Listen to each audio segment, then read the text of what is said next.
El mito oscuro. Durante siglos, muchos han intentado reconstruir mi existencia. Los historiadores han buscado respuestas en los documentos que dejé atrás. La inteligencia artificial puede intentar recrear mi voz.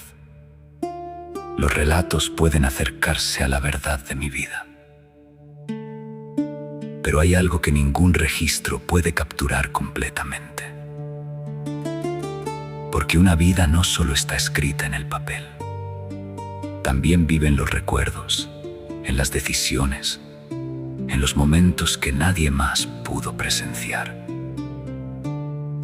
Quizás esto sea una reconstrucción.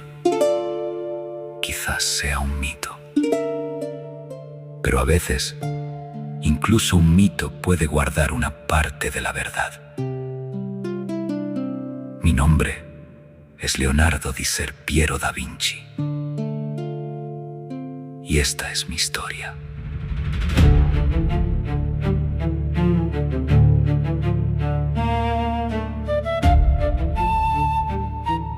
Mi origen no es un misterio poético, sino un dato escrito. Mi abuelo Antonio registró en su libro: 1452 nació un nieto mío, hijo de Ser Piero, el 15 de abril, un sábado, a la 3:00 hora de la noche. Esa es mi primera certeza. Nací en Anciano, una aldea entre colinas de olivos en la Toscana. Mi madre era Caterina, una campesina huérfana y pobre. Mi padre, Ser Piero, un notario de 25 años. Nunca se casaron poco después de mi nacimiento. Caterina fue casada con un trabajador de hornos de cal, Antonio di Piero del Vaca, y tuvo 5 hijos más. Yo fui un capítulo cerrado en su vida. No sé si me amó.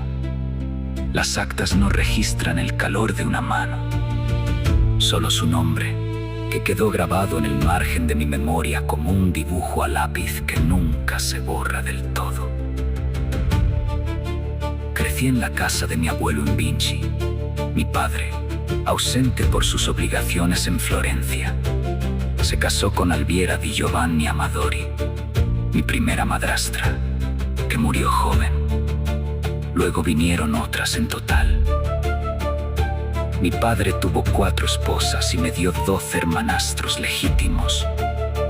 Yo era el primogénito, pero también el excluido. La ley florentina no permitía que los hijos ilegítimos heredaran el oficio de notario. Así que nunca aprendí latín ni griego en una escuela. Mi educación fue doméstica y práctica. Leer y escribir en toscano, contar lo suficiente para llevar cuentas y, sobre todo, observar. Mi biblioteca no eran los libros, sino los campos, los ríos y el vuelo de los pájaros. En 1464, mi padre notó mi habilidad para el dibujo. No hay una carta de recomendación, pero consta que, a los 14 años, fui enviado a Florencia para ser aprendiz en el taller de Andrea del Verrocchio, en la vía dei Gondi. Allí comenzó mi formación.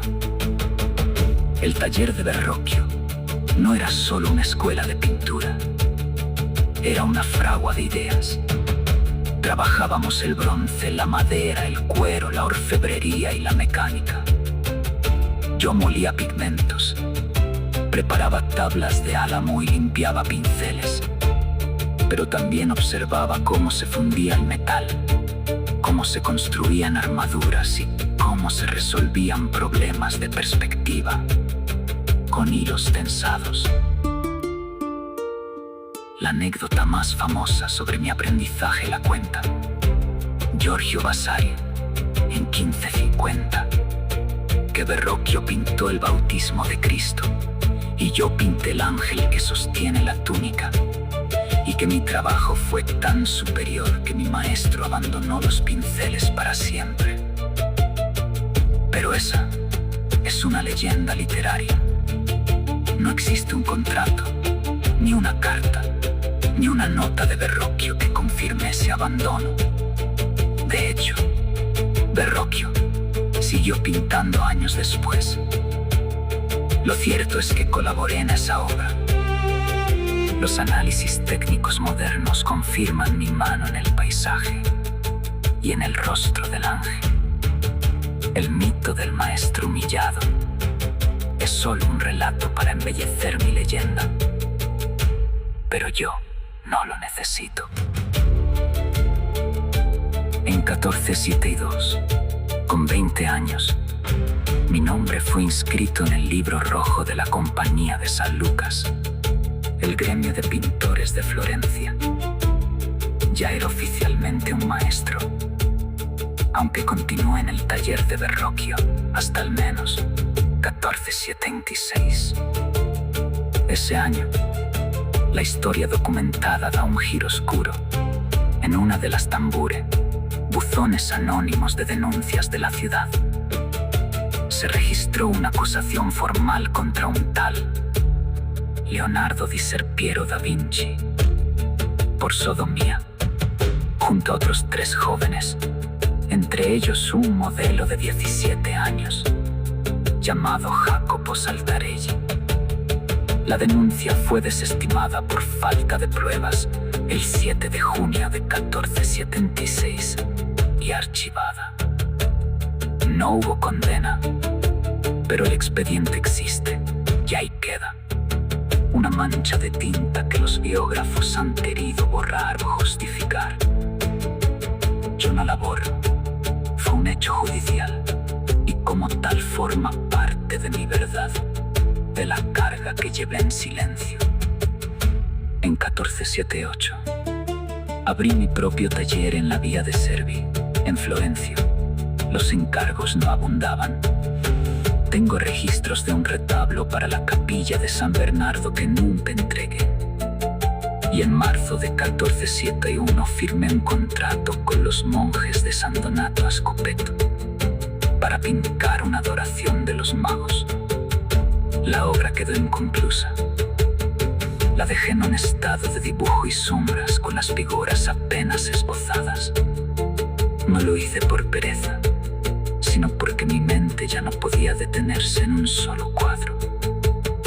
Mis cuadernos de entonces, que se conservan en la Biblioteca Ambrosiana. El mito oscuro. Llegué a Milán. Dejaba atrás Florencia, pero no abandonaba mi búsqueda. Allí encontré una ciudad distinta, más militar, más práctica y llena de desafíos para un hombre que veía en la ciencia. Una forma de comprender el universo. Ludovico Sforza, llamado el Moro, buscaba ingenieros capaces de convertir las ideas en realidad. Y yo estaba decidido a demostrar que el arte y la ingeniería podían nacer de la misma mente. Mi primera gran misión fue diseñar el monumento. Ecuestre dedicado a Francesco Sforza no quería levantar solo una estatua. Quería crear el caballo de bronce más grande desde la antigua Roma. Estudié durante años la anatomía de los caballos. Observé sus músculos, su equilibrio y cada movimiento. Construí un enorme modelo de arcilla que despertó admiración en toda Milán. Sin embargo, la guerra cambió su destino. El bronce reservado para fundirlo fue convertido en cañones cuando Francia amenazó el ducado. Mi caballo jamás fue fundido, pero mis dibujos sobrevivieron al metal, que nunca llegó a existir. Durante aquellos años diseñé canales, puentes, mecanismos, escenarios para fiestas, instrumentos musicales y máquinas capaces de mover grandes pesos. Nunca vi una diferencia entre una pintura y un invento.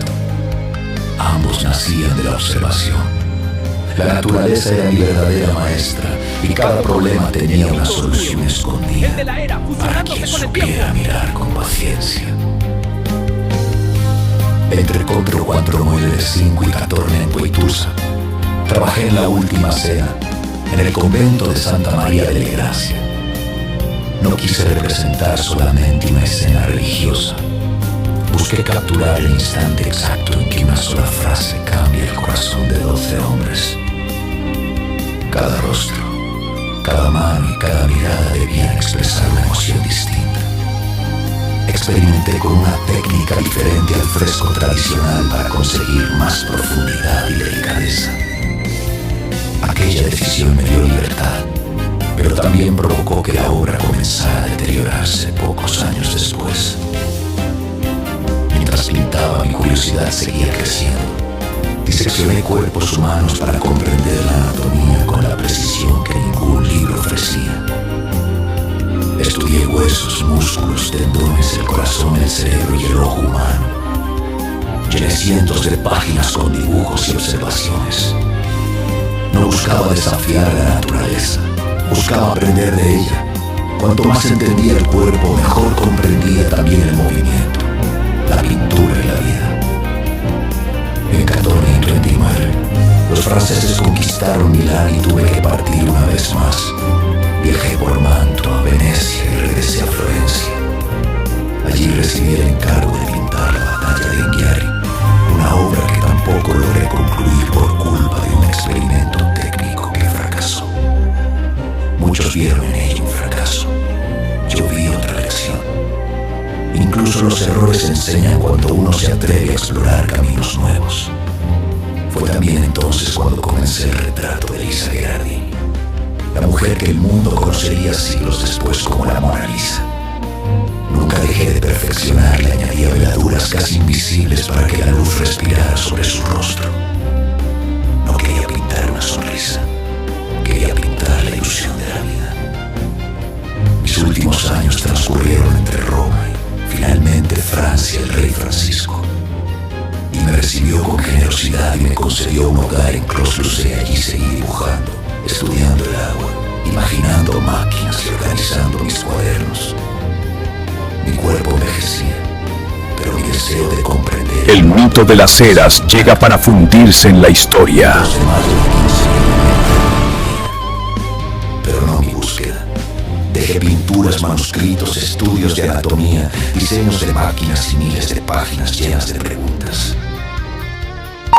Aquellas ideas parecían imposibles en mi tiempo, pero los siglos demostraron que la curiosidad puede viajar mucho más lejos que quien la escribe. Mis verdaderas obras no fueron solo las que colgaron en iglesias o palacios. También fueron los cuadernos donde imaginé el vuelo. Estudié el cuerpo humano, observé el movimiento del agua y soñé con máquinas que aún no podían existir. Allí quedó mi forma de pensar. Mi nombre es Leonardo y ser Piero da Vinci. Y mientras alguien contemple mis pinturas, abra mis cuadernos o continúe preguntándose cómo funciona el universo, una parte de mí seguirá viva, porque la curiosidad nunca muere. Y quizá, después de más de 5 siglos, esta voz reconstruida desde la historia, los documentos y el mito todavía pueda acercarse un poco. El mito de las eras llega para fundirse en la historia.